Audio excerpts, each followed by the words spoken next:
Y'all keep trying to figure out the prayer Sierra prayed. I need to know what the fuck Wood was saying to God.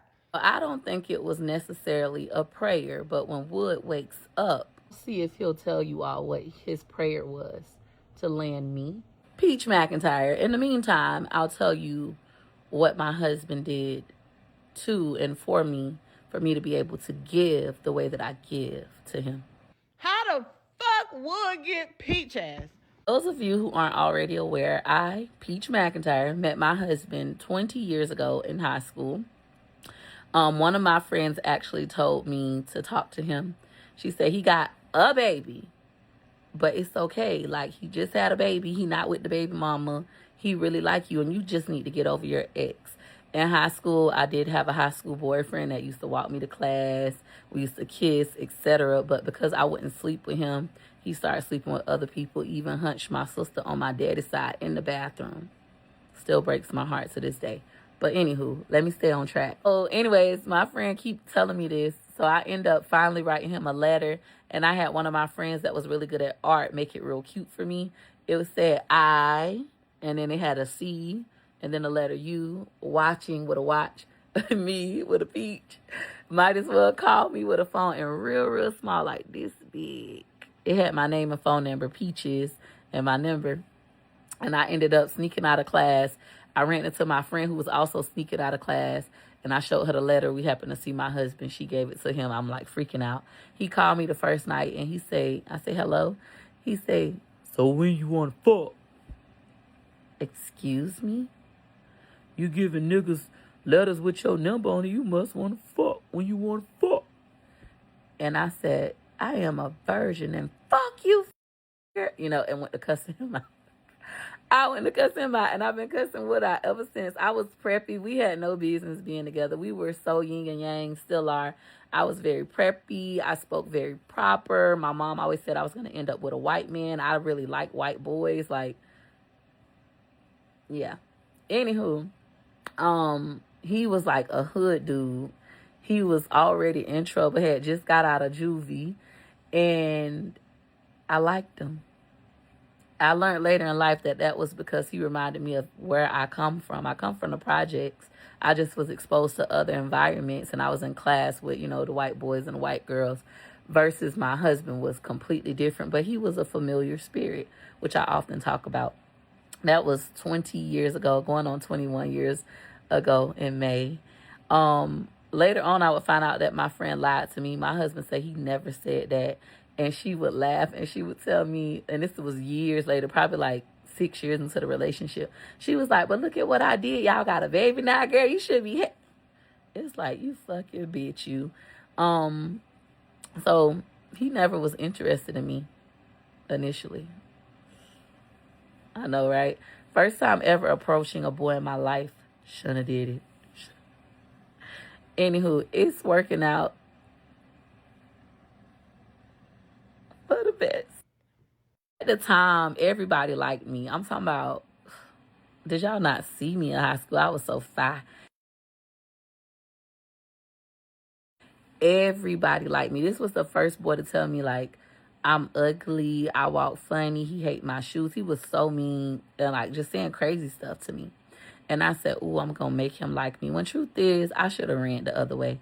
I would advise my daughter, if a man tell you that he don't like you, or a boy, he tell you that he don't like you, you ain't all that, run for your motherfucking life. Don't be trying to make a motherfucker like you. Fuck him and go find the people who like you. Deal with only men that like you. So the young girls listen, deal with only men who like you. Because as you guys can see, I'm paying a big price for that. But he said he liked me. He just was like playing with me. But stay away from men like that, seriously. Stay away from them. You understand me? Listen to Auntie Peaches. Anywho, I would keep talking to him, and I really liked him. And he courted me for 9 months.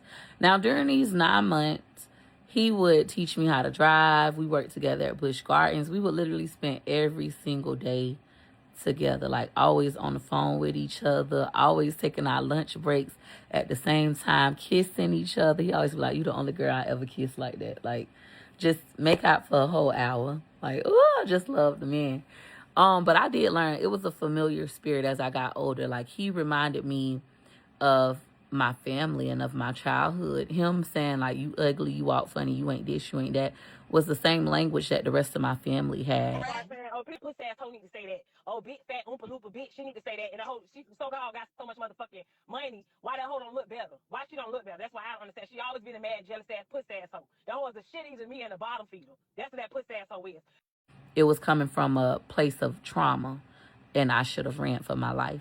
However, I'm grateful that I've grown with my husband. So 20 years ago, I met him, courted me for 9 months before I ever gave him some, lost my virginity to my husband.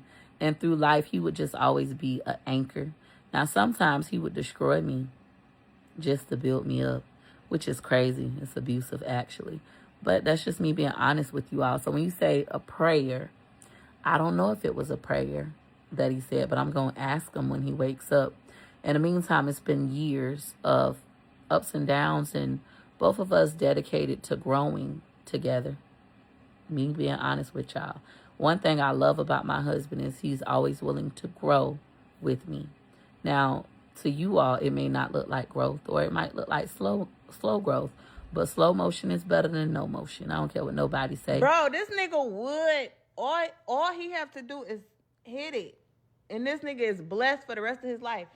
He actually has to do more than just hit it. But of course, I appreciate it when he does. My husband does a lot for me. The thing is that you all, especially women from the ghetto, women from poverty, broke, poor motherfuckers, y'all think that a man can only provide money. There's so many other things that a man can provide outside of money and peen, outside of money and peen. My husband is there for me when I'm at my lowest, when I want to give up.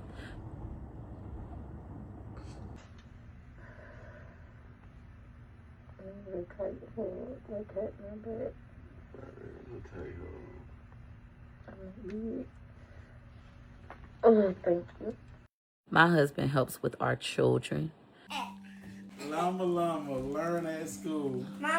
And we have a 2-parent household. For me, that's my biggest thing. My children are going to grow up with their mom and dad in the same house. And our grandkids and great-grandkids are going to be blessed. That's my ultimate goal. So what looks like, oh, she just giving him all her money because he sleep with her. Nope. We're legacy building. And we both understand that we came from a fucked up place. We had fucked up parents.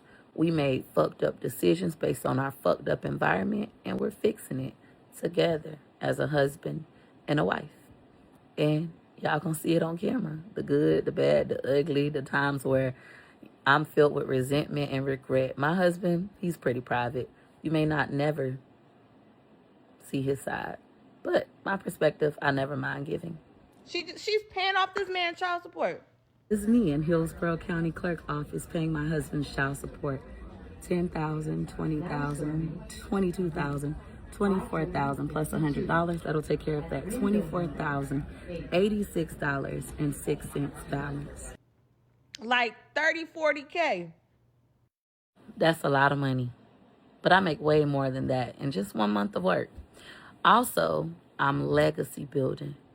My dream life is me with my husband and all 9 of our children, traveling the world together as a family, going to Disney, Japan, going to see drift racing in Tokyo, Japan, and letting my son explore animation in Japan with us right by him for his first out-of-the-country trip. And then we'll probably do some studying abroad for the little kids. Like, oh, my dream life is going to be a reality. And if that means that I got to pay off damn near $40,000 in child support to do it, and I'm fully capable of it. 30. So we have 10,000, 20,000, 30,000, 40,000, 42,000, 44,000, 47,000 plus 3,000 more, $50,000. But remember, this isn't a lot of money. I don't mind. We're legacy building. And buying him trucks. So we're about to get Daddy a new truck, brand new off the lot. The total is $64,471. and 48 cents. So we don't like payments. I mean, we will do payments if we have to, but it's not the goal. So we're gonna buy it cash.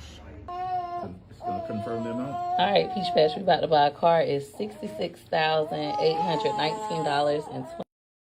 Buying them clothes. Peach Patch, comment down below if y'all like this Burberry belt that Daddy is about to get.